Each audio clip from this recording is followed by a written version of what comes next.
There's a number that exists in almost every family. Not written down anywhere, not discussed at dinner, not passed on the way you pass down a last name or a recipe. It's the invisible ceiling, the unspoken upper limit of what people in your family have been allowed to accumulate. What's normal for people like you? What's realistic? For most families, that number is somewhere around 0.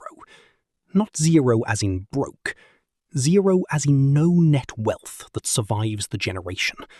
The income comes in and the income goes out. The retirement account, if there is one, barely covers the last few years. And the next generation starts from scratch, again, the same scratch.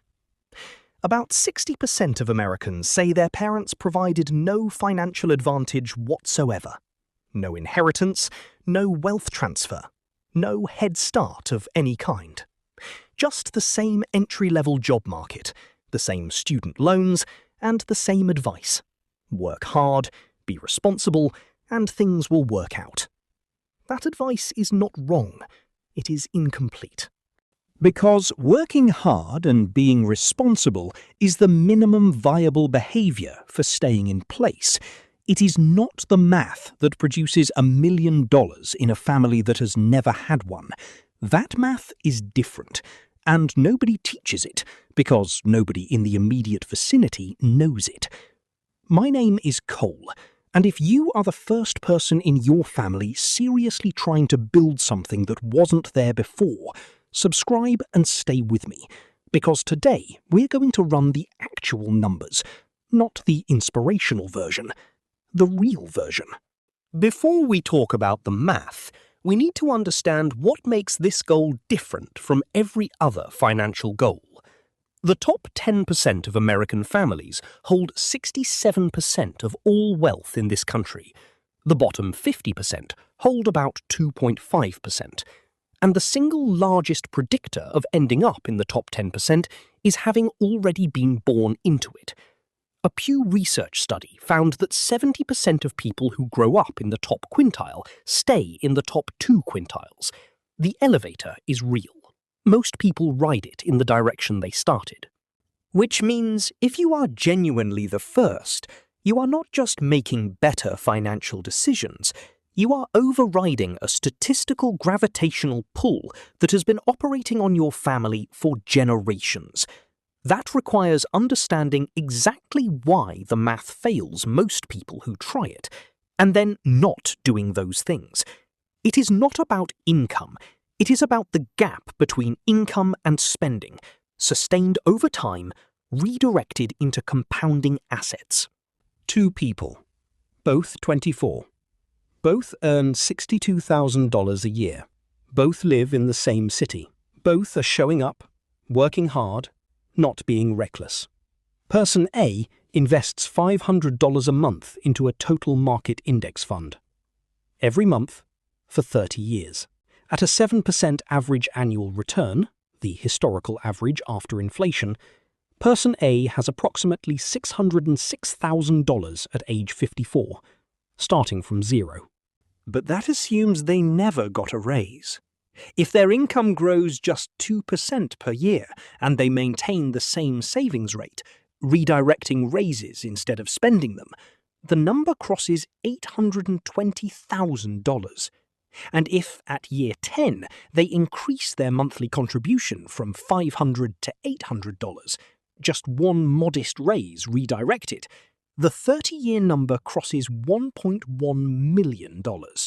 Person B earns the same income, never invests, gets the same raises, spends everything within 30 days of receiving it.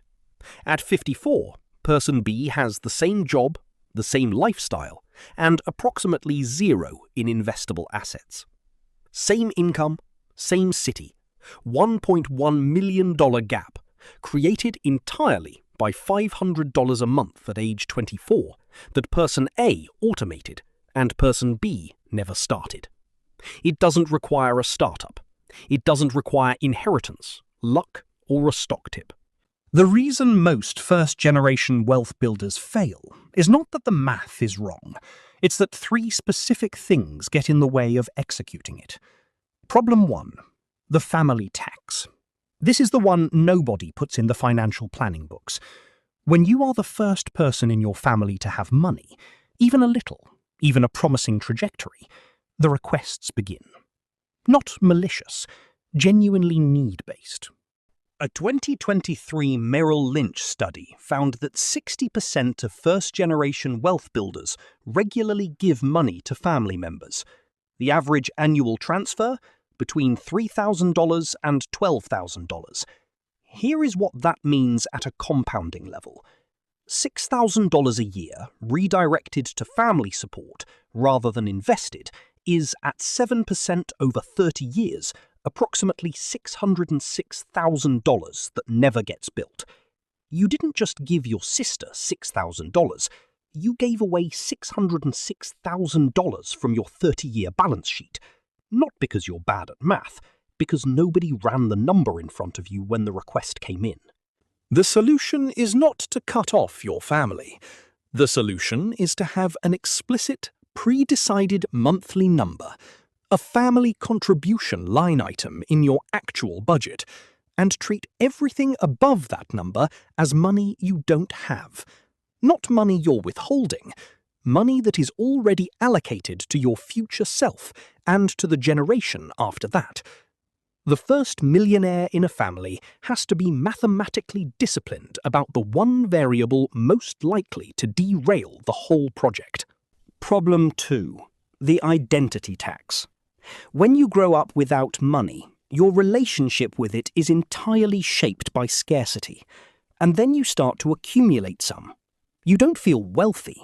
You feel like a fraud, temporarily holding wealth that belongs to someone else. This produces 3 predictable and expensive behaviors. First, you undersell yourself professionally. Only 37% of women and 46% of men negotiate their salary offers. Over 30 years, that's up to $300,000 in additional investable income simply not collected. Second, you spend to feel normal. The car that brings you to approximately the same vehicle your colleagues drive. These aren't vanity purchases, they're identity purchases. Third, you make conservative financial decisions when aggressive ones are warranted. You put money in a savings account at 4.5% because it feels safe, when a total market index fund at 7.5 to 10% would materially change your 30-year number. Because the downside of risk feels existential when you grew up without a cushion. Individually rational decisions that collectively produce a number significantly smaller than the math should have allowed. Problem 3. The information gap. The advantage of being born into money is not primarily the money, it's the information that comes with it. A kid who grows up where both parents have 401ks, where the dinner table occasionally involves the stock market or tax strategy, that kid enters adulthood with a functional map. A 2024 FINRA Foundation study found that only 27% of Americans can correctly answer 5 basic financial literacy questions. Not knowing that an employer match is free money means leaving it on the table, and 25% of workers with a 401k do exactly that every single paycheck. Not understanding what an expense ratio is means paying 1.2% per year instead of 0.03%, a difference that over 30 years amounts to hundreds of thousands of dollars. The information gap is not a character flaw, it is a structural disadvantage, and closing it requires deliberately seeking out information that other people absorbed passively by being born into the right conversation. So, what does this actually look like in practice? Age 22 to 25. Build the foundation. Automate a transfer of whatever you can afford, even $150 a month, into a Roth IRA on the day after payday, before you have the opportunity to spend it. Every dollar grows completely tax-free. On $150 monthly started at 22, growing for 43 years at 7%, the ending balance is approximately $480,000. Simultaneously, build a 3-month emergency fund in a high-yield savings account. Security changes behavior. Income alone does not. Age 25 to 32. Capture every tax advantage available. First, contribute enough to your 401k to capture the full employer match. An employer match is a 50% to 100% immediate return on every dollar contributed. No investment strategy can beat it. This sequence, 401k match, then Roth, then brokerage, is the order of operations that maximizes your long-term after-tax wealth. Age 32 to 54. Protect the compounding and let the machine run.